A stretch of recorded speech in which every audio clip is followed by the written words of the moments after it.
Hello మామాస్, welcome back to my channel. ఈ వీడియోలో వచ్చేసి నేను పెండ్యులం మూవీ రివ్యూ అనేది అయిపోతున్నానండి. ఇక వీడియోకి వెళ్ళే ముందు మన ఛానల్ని కొత్తగా చూసే వాళ్ళు ఉంటే జరా సబ్స్క్రైబ్ చేసుకోండి అబ్బా. అలాగే మన పాత వీడియోస్ చూసి నచ్చితే లైక్ చేయండి, షేర్ చేయండి, అలాగే కమెంట్ చేయండి. పెండ్యులం ఇది వచ్చేసి మనకి 2023లో మలయాళం రిలీజ్ అయిన మూవీ అండి. ప్రెసెంట్ ఈటీవీ విన్లో స్ట్రీమ్ అవుతుందండి. ఇది వచ్చేసి 1 hour 43 minutes రన్ టైం ఉన్న మూవీ అండి. ఇక మూవీ చూస్తే మంచి కాన్సెప్ట్ తీసుకున్నారు కానీ నెరేషన్ అనేది కరెక్ట్గా ఇవ్వలేదు అన్నట్టు అనిపించిందండి. బేసిక్గా కాన్సెప్ట్ అయితే ఏం లేదండి.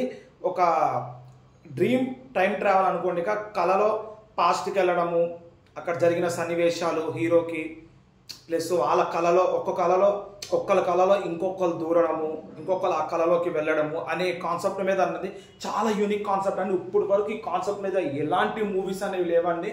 అక్కడ హాలీవుడ్ సైడ్ అన్న, బాలీవుడ్ సైడ్ అన్న, నా టాలీవుడ్ సైడ్ ఎక్కడ చూసినా నేను కాన్సెప్ట్ మీద మూవీస్ అనేవి లేవండి. చాలా మంచి యూనిక్ కాన్సెప్ట్, చాలా మంచి సబ్జెక్ట్. కానీ ఎంత మంచి సబ్జెక్ట్ ఉన్నా కానీ దాన్ని కరెక్ట్గా స్టేబుల్గా ఉంచలేకపోయినారండి. ఫస్ట్ హాఫ్ చాలా బాగుంటుందండి, లిటరలీ ఫస్ట్ హాఫ్ చాలా బాగుంటుంది. ఇంటర్వెల్ తర్వాత ఎందుకు ఇట్లా అయిపోతుంది అన్నట్టు అనిపిస్తుంది.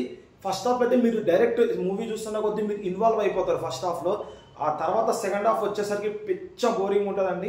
ఇంత మంచి కాన్సెప్ట్ని ఎటు తీసుకుపోతున్నారు అన్న ఒక మైండ్ సెట్ మనకు వచ్చేసరికి సినిమా ఆల్మోస్ట్ అయిపోతుందండి.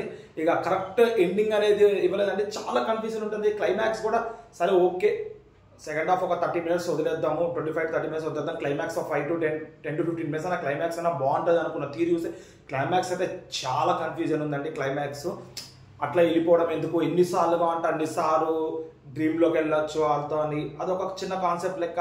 అది ఎందుకో కరెక్ట్గా నరేట్ చేయలేదండి. మనకి డైరెక్టర్ గారు కరెక్ట్గా చూపించలేకపోయాడు లూసీ డ్రీమ్ని. ఇంత అదొక మంచి కాన్సెప్ట్ అండి లూసీ డ్రీమ్ది. ప్లస్ ఆ కాన్సెప్ట్ అనేది కరెక్ట్గా నెరేట్ చేస్తుంటే సినిమా అయితే one of the block buster movie అయ్యేది. ఎందుకంటే యూనిక్ కాన్సెప్ట్ అండి. నాకైతే పిచ్చగా ఫస్ట్ హాఫ్ తప్ప సెకండ్ హాఫ్ అసలు నచ్చలేండి, పిచ్చ బోరింగ్ అనిపించింది. సెకండ్ హాఫ్ అయితే 1 hour 43 minutes మూవీ నాకు ఎందుకో 3 hours వరకు అనిపించింది. ఎంత చేసినా టైం గడుస్తలేదు. కానీ నిజంగా చెప్తుందండి, ఫస్ట్ హాఫ్లో అయితే ఇన్వాల్వ్ అయిపోతుంది స్టోరీలో. సెకండ్ హాఫ్ అయితే చాలా కష్టం అండి అర్థం చేసుకోవడము. ఇక యూనిక్ కాన్సెప్ట్ ప్లస్ ఇలాంటి కొత్త కొత్త కాన్సెప్ట్ చూడాలి అనుకున్న వాళ్ళు ఒకసారి ట్రై చేయొచ్చు అని నా సజెషను. లేదు ఓకే, టైం ట్రావెల్ అనే కాన్సెప్ట్ చాలా బాగుంటుంది. ప్రతి ఒక్కరికి టైం ట్రావెల్ అనే కాన్సెప్ట్ మీద మూవీస్ చూడాలని చెప్పి ప్రతి ఒక్కరికి ఉంటుంది. అలాంటి వాళ్ళు ఒకసారి చూడొచ్చు మూవీని.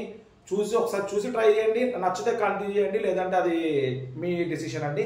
ఇక పాజిటివ్ చూసుకుంటే సినిమాటోగ్రఫీ బాగుందండి, కాన్సెప్ట్ చాలా బాగుంది, హీరో గారి యాక్టింగ్ బాగుంది, డబ్బింగ్ బాగుందండి. ఒకటో రెండో సాంగ్స్ ఉన్నాయండి, ఒకటే అనుకుంటా, సాంగ్స్ కూడా చాలా బాగున్నాయి. బ్యాక్గ్రౌండ్ స్కోర్ బాగుంది. ఇక సపోర్టింగ్ క్యారెక్టర్స్ వాళ్ళు చేసినంత చేసినారండి అంతే. మెయిన్ మూవీలో హీరో గారు ఒక్కడే అండి. దాని తర్వాత సపోర్టింగ్ వాళ్ళ వైఫ్, వాళ్ళ డాటర్ అని చెప్పి అక్కడక్కడ క్యారెక్టర్స్ రావడము.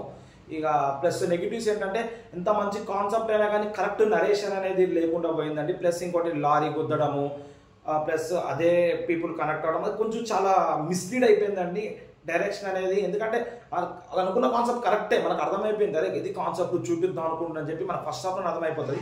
సెకండ్ హాఫ్ వచ్చేసరికి కాన్సెప్ట్ అనేది వాళ్ళు కరెక్ట్ చూపించలేకపోయినారు. అదొకటి డైరెక్షన్ అనేది చాలా ఫాల్ట్ అయిపోయింది. డైరెక్షన్ ఒకవేళ కరెక్ట్ ఉంటే మూవీ చెప్తున్నా అండి పక్క బ్లాక్ బస్టర్ ఉంటుంది. అడల్ట్ కంటెంట్ అంటారా, 0 అడల్ట్ కంటెంట్ అండి. ఓవరాల్గా ఈ మూవీకి నేను ఇచ్చే రేటింగ్ అయితే 2.25 అండి 5కి. ఇక కొత్తగా యూనిక్ కాన్సెప్ట్ చూడాలనుకున్న వాళ్ళు, టైం ట్రావెల్ అంటే చాలా ఇంట్రెస్ట్ ఉంది, దాని బేస్ మీద ఎలాంటి మూవీస్ అన్న నేను చూస్తాను అన్నోళ్ళు ఒకసారి ఈ మూవీ అయితే చూడండి. చూసి ఎట్లా ఉందో కమెంట్ చేయండి. ఈటీవీ విన్లో స్టిల్ స్ట్రీమ్ అవుతుందండి, 1 hour 43 minutes రన్ టైము. చూడండి, కొత్త కాన్సెప్ట్ కావాలనుకో చూడండి, చూసి ఎలా ఉందో కమెంట్ చేయండి. ఇక ఇలాంటి మరిన్ని వీడియోస్ మన ఛానల్ తరపు నుంచి కావాలంటే మన ఛానల్ సబ్స్క్రైబ్ చేసుకుని పక్కన బెల్ ఐకాన్ క్లిక్ చేయండి. నేను ఇట్లా వీడియోస్ పెట్టగానే మీకు ఇట్లా నోటిఫికేషన్ వస్తాయండి. దట్స్ ఇట్ అండి ఈరోజుకి.